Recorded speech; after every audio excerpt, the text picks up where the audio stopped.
What is one of the best or most worthwhile investments you've ever made? Absolute best is in my team. Without question. You love those guys. Oh, mate. My team, right, and put aside being biased, I know every team in the game in Australia, real estate, there is no team, right, that has the attitude, the commitment that my guys do and that we do together as a unit. Absolutely incredible, and to watch it evolve and get better day to day is something that I'm very proud of. I've never seen a top agent without an epic team, but then again, I think to myself, the agent is what makes that epic. Like, do you reckon how much, and I know this is not in the questions, but I'm just curious, like when you're sitting there looking for someone to join your team, Yeah.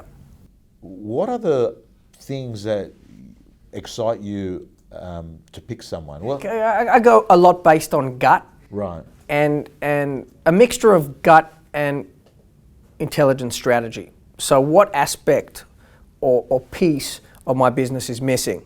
And does the person that I'm talking to have the skill set to be able to fill that gap or be that piece to make it complete? It's as simple as that. It's one girl and three guys? One girl, three guys, yeah. One girl, three. What ages?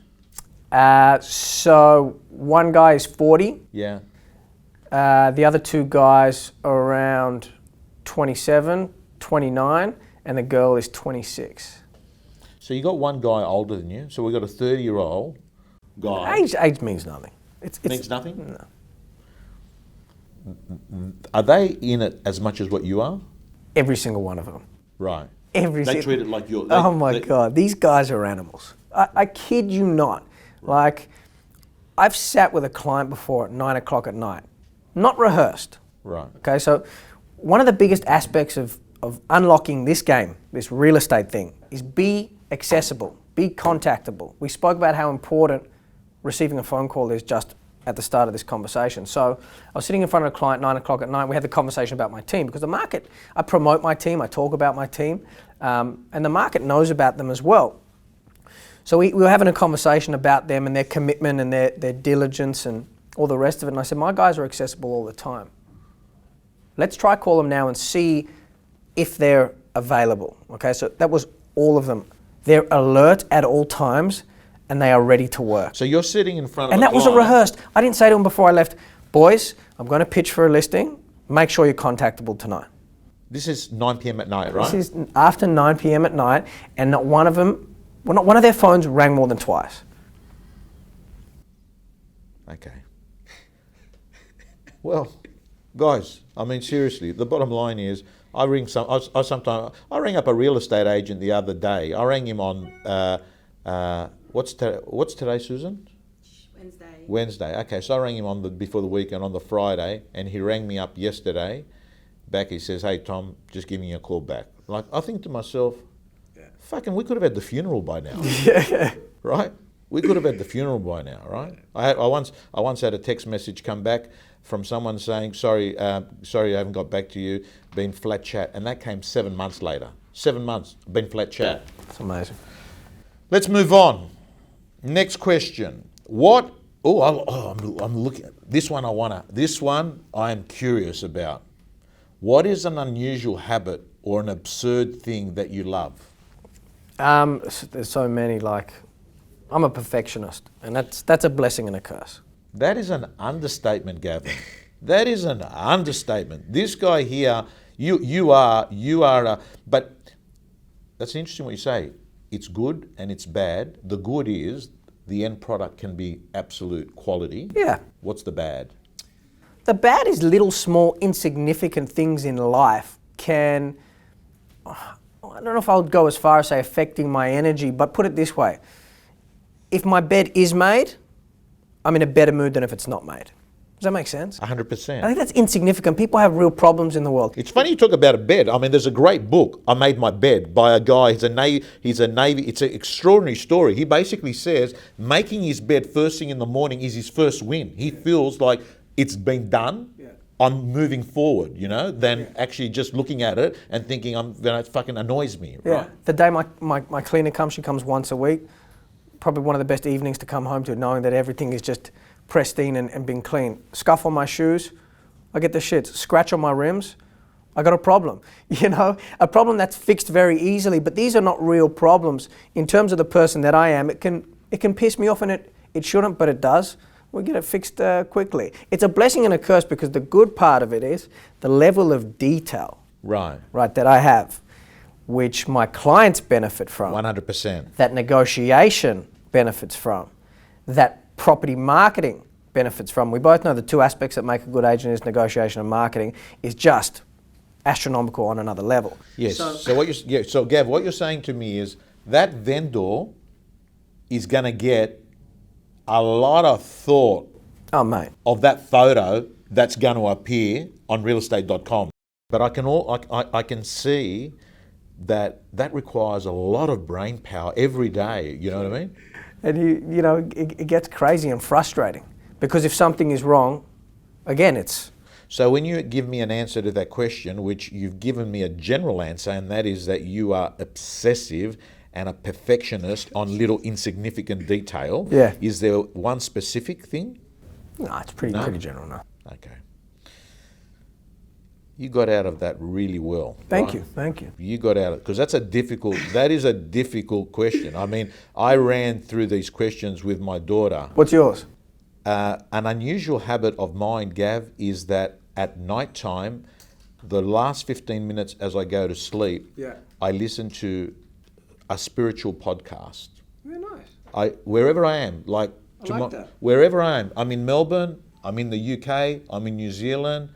The only time I don't do it is the 2 times or 3 times a year when I get smashed. Yeah. And for whatever reason, when I get smashed, you know the feeling when you're tired, you come in, right? But for some reason, you know how, Gav, people have got morning rituals? Yes. I seem I find like a morning ritual and a night ritual is a good start and end to there. So that's what I do. Yeah, I like that. In the last 5 years, what new belief, behavior, or habit has most improved your life? Self-awareness. You got high self-awareness. Yeah, and that took some time.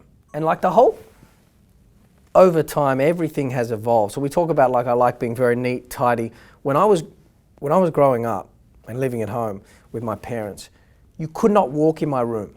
Like there was shit everywhere. Yeah. So for anyone kind of saying I can't relate or I'm nothing like that, that's an excuse and that's bullshit. It's all kind of going to come down to how badly they want it and the structures or non-negotiables they're willing to implement in order to get it. You can teach all of that stuff. I believe that. I've noticed to me, self-awareness, high self-awareness means equal read the play really well.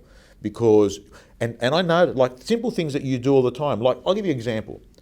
I get a lot of times people say, Tom, I'll do anything to be on Sky Business. Yeah. Anything. Yeah.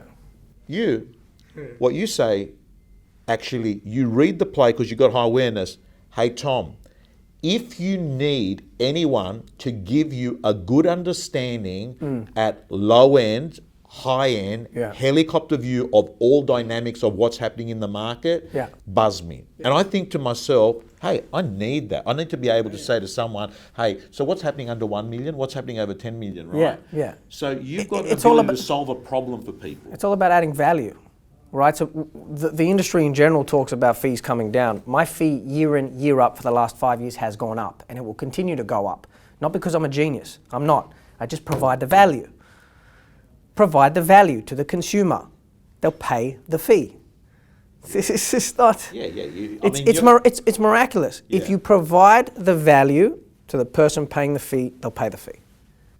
You know, look, off this topic for a moment, Gav, there's a lot of, and it's not one of these questions, but I know right now there's girl or guys, your brand has exploded in a few years. Like I have to say to you, there are people that like, the reason I say it is there are people, you know this, there are people that I sit at a cafe in Haberfield that are a university lecturer that has nothing to do with real estate. Yeah.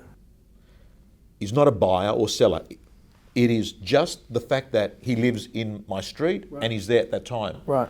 And when I say to him, he goes, what have I been doing? I said, in about an hour I'm seeing, Gavin who's a really successful real estate agent in the eastern suburbs. He says, yeah, that guy. Yeah, I know. And how? So I think to myself, how does this guy know? So you've done. What's that secret on the brand? There is you have something there that has your brand that's popped in a few years. Do you want the silver bullet? I'd love the silver bullet because I know that they want the silver bullet. So if I can give them what they want, I just work my absolute face off, and I have since day one. The why has been clear, the goal has been clear, the plan clear, and the actions have backed up the ambition. Period.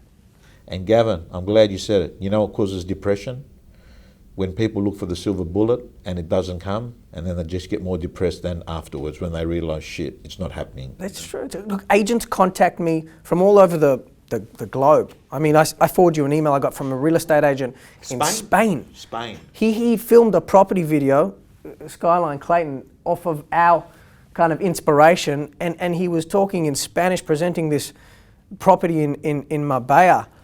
So the contact I get and the fact that I can inspire some of these guys is great. I hope all for the right reasons. But the amount of guys who contact me, they want to catch up, they want to pick my brain, they want to chat because they really want to crack the game is insane. Everyone wants to crack the game. You get a kick out of helping someone. Love helping people. If I can inspire, because I like to be inspired, so if I can inspire other people, it's great. That's a big source of energy for me. The talks I do now, they're paid and I get good fees from along the way, which is warranted, and that's great. And I'm talking outside of real estate. Like I did a talk in Melbourne last week to Goff Recruitment, great recruitment agency. So people are kind of looking outside of the industry to draw inspiration. I love that. But what I'm saying is everyone's looking for the silver bullet. Yeah. Right? Everyone's looking for, I get, so video is the way to go. Everyone reckons that video is the secret. Video will not work if you suck at video. Yeah. You know what I mean? You've got these people trying to just do these videos or put out content or even property videos, which is actually worse than them not doing it at all because they're so bad at it. Yeah. Like I see some of the agents doing it in my marketplace and I'm sitting back laughing saying, well, this is why I stand out. So what you're saying, Gav, if you're fucked, at least if you're not on video, no one knows you're fucked. But the minute you know what I mean? That's what you basically said. But I think two key points from that. There is no silver bullet. Right. Apart from have a goal, clear plan, work your face off. Yeah. And point two is what we've discussed before. Know what you're good at, very important. Yeah. Focus on that. Yeah. And get people to help you with what you're not good at. If you're not good at video, it's not going to be the key to unlocking the game for you. Yeah. There's always another way. If you want it bad enough, you're going to find it.